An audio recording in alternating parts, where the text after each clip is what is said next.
I guess it's worth talking about some specific instances of violence. We do have a video of you personally being attacked, but I tell you, we'll cover that in the members only podcast that we'll do after this one, because it's a bit of a personal thing. I'd like to talk to you on a personal level on it. So I guess we'll talk about one Michael Reinoehl. Mm-hmm.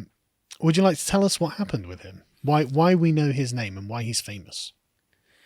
One of the excuses that the press frequently give to Antifa is that they will say, and this is actually repeating one of the Antifa talking points, is that Antifa has killed nobody. And they'll talk about the threat of the far right. They talk about the number of people who have been victimized by the far right over decades. And they'll say that Antifa's killed zero. It's a lie. It's untrue. People who have explicitly identified themselves as Antifa have carried out attacks, have died in the process of attacks, and killed people as well. So even before Michael Reinoehl, there were others, but this is the most recent example, and it hit very close to home because it happened in Portland. This was somebody who, in the surveillance, the CCTV footage, that you could see that he had looked specifically at one of his targets and waited around the corner and followed him and shouted, "There's another one," and fired the shot really at point blank range, and killed a Trump supporter.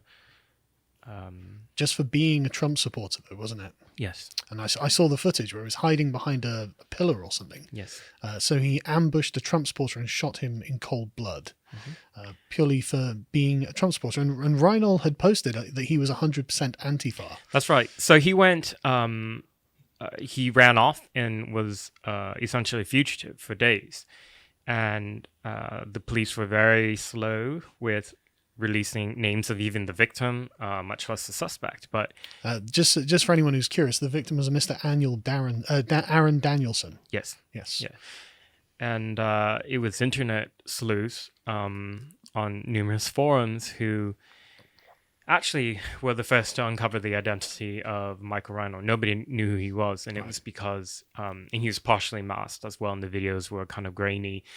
But he had a Black Lives Matter fist tattoo, very large one, in his neck.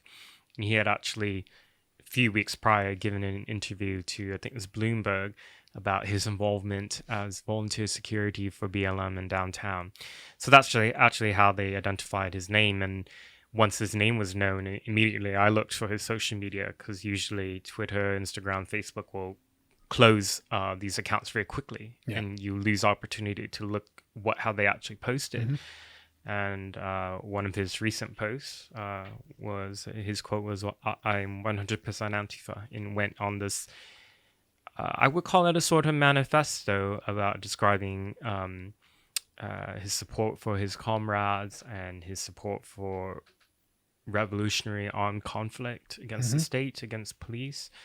So this is somebody, and he has dozens and dozens of other posts about Antifa and anti-racism, and they were all radical and extreme. So I knew it was just a matter of time that somebody in Portland would end up either killing others or getting him or herself killed. And unfortunately, that's what's happened.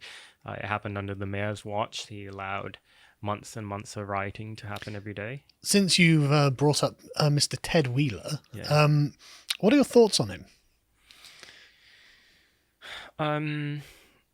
We had a choice in the November election in Portland between bad and worse. Bad, I would describe Wheeler. Worse was Sarah Inaroni, who described herself as an Antifa candidate. Right. Is this the... have we got a link to a picture of her wearing a particular skirt that became rather famous?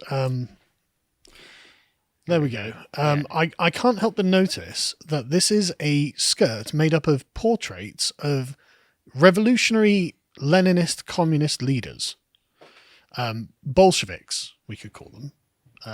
Murderous, the most murderous, in fact. Stalin, Mao. Che Guevara, literally the most murderous communists in all of history. In fact, the most murderous individuals in all of history. Genghis Khan was supposed to have killed something like 33 million in total with his conquests. Mao has him beat. So, and Stalin probably has somewhere around those numbers. So, and that's just normal for middle class, affluent Portland, is it? This wasn't even a controversy at all. And she, Okay. there's just, a tolerance among the mainstream left for far left politics, radicalism, extremism. Yeah. I find that outfit analogous to somebody honoring Hitler in clothing or something. If they had a skirt with Hitler, Mussolini, Franco, all of these other, you would be outraged. Of course, the public would be outraged. Yeah, rightly so. She only lost by 5 points to Ted Wheeler, and only because there was a right-in candidate further to her left who got 13% of the vote and wasn't even on the ballot. So who's further to the left than that? Yeah, there was a BLM leader, Theresa Rayford. Right, okay. Yeah. And so, okay, the question raises itself then. Where's the Republican opposition to any of this in Portland? There isn't. There's no Republican presence. There's probably more members of the Democratic Socialists of America or the various socialist groups in Portland. Probably more members involved in that than the GOP. Portland, like many other blue cities on the coast, is a political monoculture, and this is the danger actually when you have a political system set up where there's no opposition, because then there's no need to moderate for one, and even the so-called moderate or establishment officials will always be under pressure to woo the extremists on the far left. And that's my view of Ted Wheeler, who himself comes from a very wealthy background. He comes from elite education, Harvard and Yale, I believe. So he's very much part of the establishment Democrat upbringing and background. But there was a constituency percentage in Portland who were supportive of Antifa. And he's also doubles as the police commissioner. It's a very odd system in Portland. And that, in my view, made him tolerate the Antifa political violence in Portland, because it was framed under the cause of racial justice. Right. It's very progressive. And on top of that, he actually inflamed and made things worse, because he would speak of the federal law enforcement who were deployed to protect federal property, because extremists every night were trying to set it on fire, burn down buildings. He was calling the federal law enforcement essentially an occupying power. The mayor was against his own police. Against the federal law enforcement. Oh, the federal law. Yeah. Right. But he's done things to make his own police feckless, like banning the use of tear gas, for example.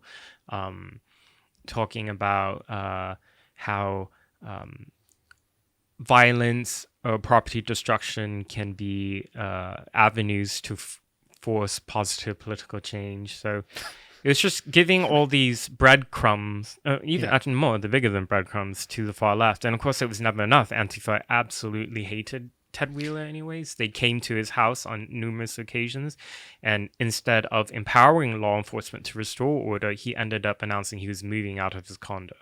Sorry, he fled his house rather than protect himself. And his neighbors, correct. Yeah. So I recall seeing a video probably last year now of him trying to ingratiate himself into Antifa and into the protests. Oh, yes, that was this summer. It was in July. So it was at the height of the nightly violence against the federal property. Right. So it was this year, was it? Yeah, yes, it was this year, a few months ago. I was there, actually. Okay. I was right next to him. God, time blurs together. It feels like this has been going on forever. Yeah, so he came out to show support for the Black Lives Matter protesters, and there was Antifa there. And he stood in front of the federal courthouse, and I mean, people had started fires in the front, and so tear gas was fired to try to disperse people, and he stood in it. It was this viral moment of the mayor getting gassed by federal officials from the Trump administration. So the media coverage was horrendous. All these parachute journalists from DC, New York coming in, and they were at pouring fuel on the fire, talking about how the secret police were disappearing people, all these lies that were inflaming and actually bringing protesters from, causing protesters and rioters from outside of Portland to come in. So it was a war zone, is how I would describe that entire month. And it sounds like it's being incited by the media. Absolutely, yeah.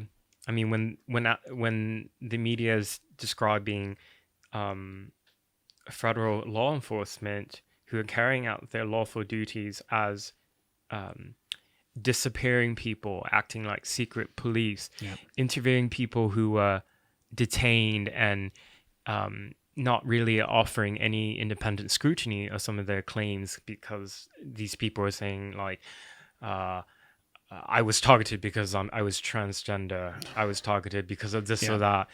And just amplifying it. Washington Post had been really atrocious. They even did the spreadsheet on riot fashion, on these, black bloc fashion. It made it look fashionable to riot.